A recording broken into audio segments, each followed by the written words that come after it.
কেন নামাজ পড়বা? নামাজে অনেক শান্তি, নামাজে অনেক তৃপ্তি, নামাজে অনেক মজা। আল্লাহর কোরআন অনেক সুন্দর, অনেক শান্তি। তুমি পড়ে দেখো, ওই নারীর ছবিতে শান্তি নাই ভাই। অশ্লীলতায় শান্তি হয় না, অতৃপ্তি বাড়ে, আরো দেখতে মন চায়। তাইলে তো তৃপ্তি হলো, তাইলে তো তৃপ্তি হলো।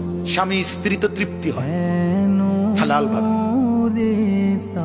কিন্তু অসভ্যতা জিনা ব্যভিচারে তৃপ্তি হয় না। ওই জানোয়ারের ক্ষুধা আরো বাড়ে, যৌন ক্ষুধা।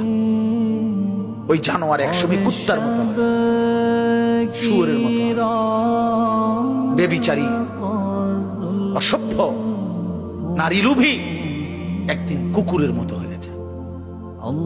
ইন তাহমিল আলাইহি ইয়ালহাস, এরপরে কি আও তাতরুকহু ইয়ালহাস।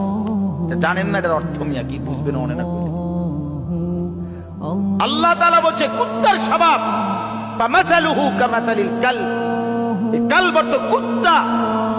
আল্লাহ বলছে দুনিয়া লোভী কুত্তার মতো। মানে কি? ইন তাহমিল আলাইহি ইয়ালহাস আও তাতরুকহু ইয়ালহাস। তার উপরে বোঝা চাপাই দিল, জিহ্বা বাইর করে দেয়, ছাড়া দিল, জিহ্বা বাইর করে দেয়।